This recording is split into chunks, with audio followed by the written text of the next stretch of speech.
baking bread, very cute baby goats, and some irrigation work. That's what we're doing this week. You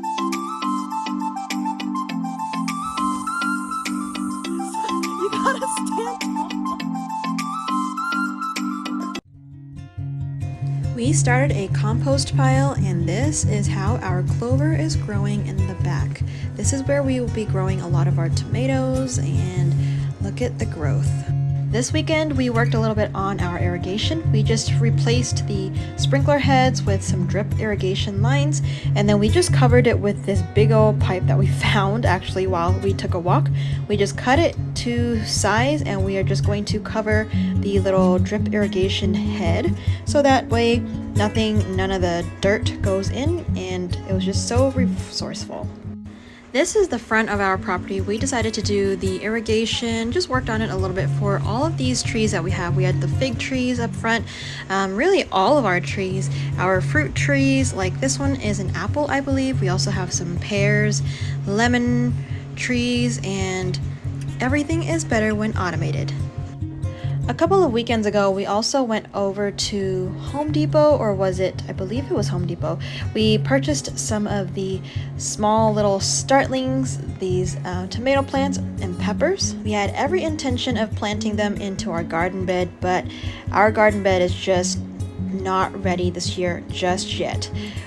We have a lot of work to do on this garden because of our Bermuda grass, and we plan on just redoing everything. We're going to take out all of the bricks and just redo everything because the grass is just coming through everywhere and it's taking over. So Trey and I were just talking and discussing what we're gonna do and what our plans are for this garden. So that's why I'm thinking like, okay, we'll pull it all out.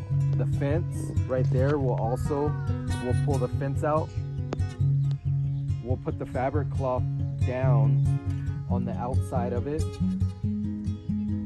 to give us a little bit of a barrier, and then we'll do the same. We'll just put the fabric cloth all the way, the whole entire thing. We plant directly right there, and then the drip irrigation will drip just right there, and I think that will completely solve this grass problem, and we'll just get enough to cover the whole area. I mean, look, it's growing underneath on the inside in there.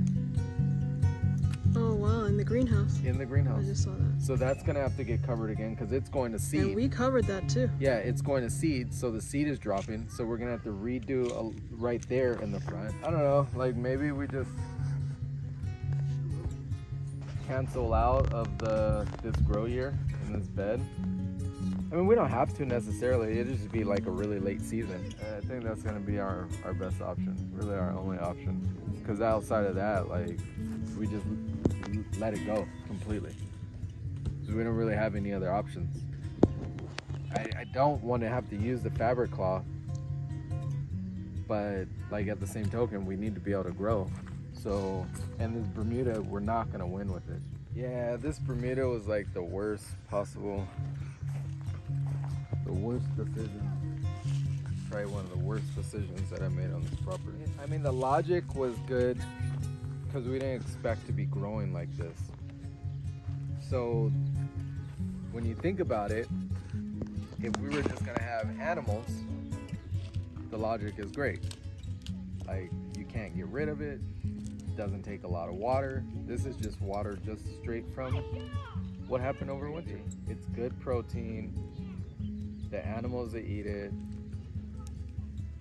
like, would have worked. All we needed to do is just water the ground and let the native grass come in. Let that go to seed. So water, stress it out, let it go to seed, let it drop its seed. Once it drops all the seed, then water again, so it starts growing again. Continue that cycle, and we would have had the native grass growing everywhere. And that native grass, it grows well too, with just a little bit of water. Basically, don't try to play God, just everything is already here, you just need to add water. We have already ordered the fabric cloth from Amazon, and now we're just waiting for it to arrive. And once it arrives, we will then put some work into the garden and we will keep you updated. For now, let's get into the kitchen, and we are just making some soda bread, some Irish soda bread. with some spelt, and I actually wrote down this recipe just so that I can share it with all of you. Honestly, if I didn't have to write this recipe, I would have definitely just freehanded it because y'all know this is just what we do. So into some freshly ground or freshly milled spelt flour, I just added some herbs, some Italian herbs, some onion seasoning, some salt, and we're also going to be adding some baking soda. I've mentioned before that we don't use baking powder for any rise, so in order for us to make a quick bread and for it to rise, we actually use apple cider vinegar and some baking soda. And this science stuff, it happens in this dough and it makes the dough rise. And we use this for our cakes as well. It is brilliant. After I've hand mixed this, I am just going to make very rough loaves onto our baking sheet, which is lined with some parchment paper. I am not neat with this. I just plop it and I shape it a little bit, and then I'm just going to use a knife to cut a cross across the top. Now, our stove was not working for the longest time. We were just surviving on it, so we finally got a new stove, and this comes with double oven, so we can cook one thing on the top and one thing on the bottom. It is perfect, and we are so grateful that we finally got a new stove that we can actually cook on. Now I am working on a cookie batter. I decided to make a cinnamon raisin cookie, and this is just oil. We use coconut oil, some coconut sugar, vanilla. We also added the flour, some freshly milled spelt flour. We mill all of our own wheat. We just put it in a Blendtec blender. I can link our Blendtec blender on in the description down below so that you guys can check it out. It is the best blender, but we used to have a Nutrimill that we no longer use because it was broken. So in here we just added the dry ingredients into the wet ingredients, and we're going to mix it up really quick. Now I prefer to bake on the weekends just because I don't have to rush. There is no timeline for me to have to be anywhere or do anything, so I like to just take my time and enjoy myself. And did I mention that this stove and this oven preheats in less than 5 minutes? I am not kidding. It is so freaking sick. I love this. I love the stove.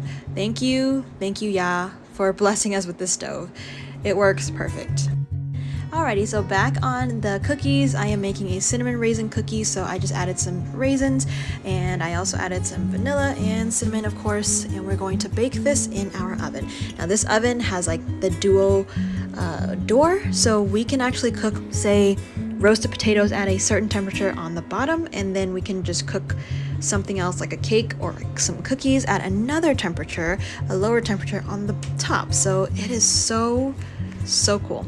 If you are looking for a new stove, definitely check out the duo stove or the duo oven stoves.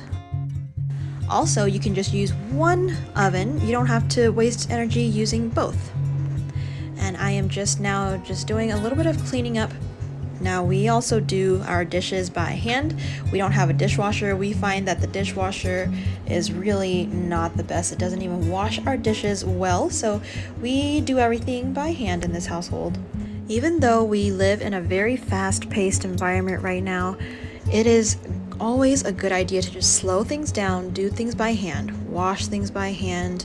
Don't just rely on things such as the dishwasher or rely on restaurants to cook your food. We just encourage everyone to live a slower paced life and learn to cook and find joy in doing these things. We still are very techie people in this home, but we do really love taking things slow, growing our own food, cooking things from scratch, and we love to encourage everyone to do the same. It is very, very rewarding to be able to bake a loaf of bread for your family and harvest this fresh, homegrown vegetables to put in your food every day, and we just truly enjoy this lifestyle. We moved out from the city to the outskirts just so that we can raise our children this way, so they can learn to appreciate things like fresh made bread and homegrown fruits and vegetables. To raise your own animals if they wanted to, and This is truly a skill that a lot of people have lost. We are so fortunate to be able to do this. I mean, we witness our own goats giving birth. This is Coffee, and she recently just gave birth this weekend. Now, we didn't witness the actual birth, but she did give us some beautiful boys that look exactly like her and nothing like the dad.